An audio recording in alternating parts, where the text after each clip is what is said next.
Welcome once again to Lehto's Law. Here's Steve Lehto. Roy sent me a story about a rental car nightmare. Driver who rented an SUV with mechanical problems is given an $18,000 repair bill for the rental car. Pat Ferran wrote the story for CTV News out of Toronto, and this is one that makes you think. A Markham, Ontario man says he was shocked after renting an SUV when the rental car company called him and said, "You owe us $18,000 for the vehicle." That is to fix it. And he said the vehicle developed problems while he was driving it. Why should he pay for that? He said, "It's not my fault. I should not have to pay this." Earlier this year, the man's wife's vehicle needed repairs, but the part wasn't available due to COVID. He says, because of the pandemic, they didn't have the part. The dealership had to rent a car for me. So he was given a 2019 Volkswagen SUV as a rental. He said he was driving it for a few days, and then one day, it stalled and stopped working. He said the transmission seemed to malfunction, and there was a transmission error code on the dashboard. He says he could hear the engine running, but when he hit the gas, the car wouldn't move. That sounds like a trans problem, but these days you never know. So the SUV was towed back to the rental company, and he was given another vehicle. So he said he uses the vehicle to go back and forth from Markham to Scarborough. 3 weeks after he dropped off the SUV, he got a call from the rental company asking where he'd been driving it and if he'd ever gone off-road with it. So he says, I told him I haven't been anywhere outside the city. He had rented the SUV from a big rental car company, and the company said in an inspection, after they removed the bumper, they found excessive mud and damage on the undercarriage of the vehicle and also contaminated transmission fluid, which caused the transmission to fail. I'm not sure if the contaminated transmission fluid was contaminated with mud or something else. And it's also unclear if they could have found the mud had they not removed the bumper. These are questions we don't know the answers to.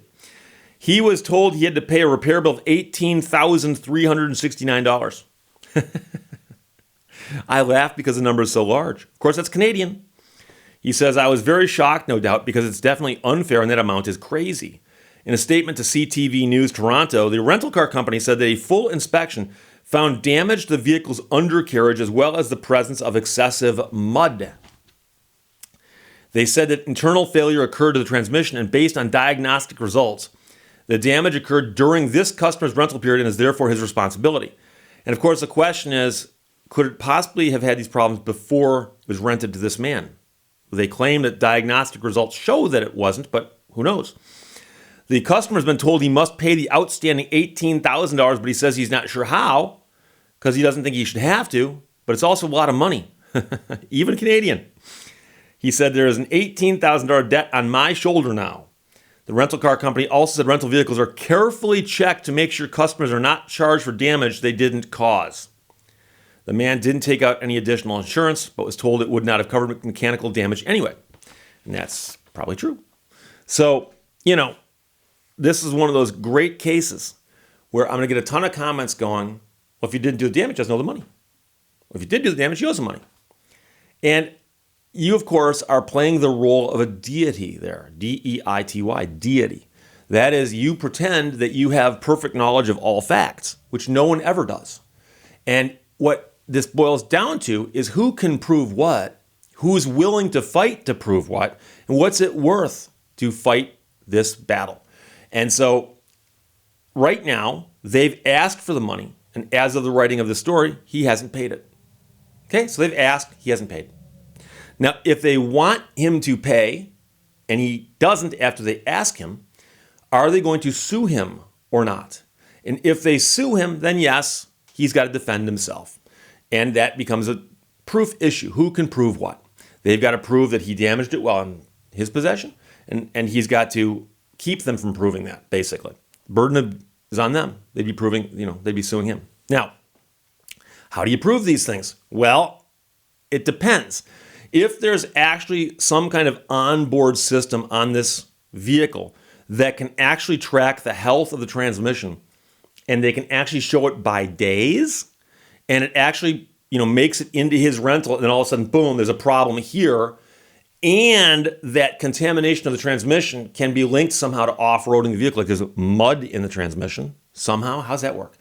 I suppose that'd be a decent case for them. On the other hand, they're saying, well, no, there's transmission problems that arose because it seems like a transmission was abused And the mud under the bumper is what makes me think that he took it off-road. Well, couldn't the mud under the bumper have been there before? Because the onboard computer is not going to be tracking bumper mud, is it? So these are proof issues. And that's what a lot of this stuff boils down to. I can tell you, not based on anything I've ever done, because I would never do such a thing. I would never do such a thing. But I've heard stories of people who've rented cars at airports like Detroit Metro Airport, who've rented cars, driven them around, and, had a rock flap and cracked the windshield in a place where you wouldn't notice it was raining. And the car got returned in the rain. And even though there is a carport type covering over where the cars get returned, if you were to pull all the way forward and just push the nose out underneath the edge of that carport and rain were to hit the window, the person who walks out with a little handheld thing and walks around the car and does a visual inspection might not catch the cracked windshield.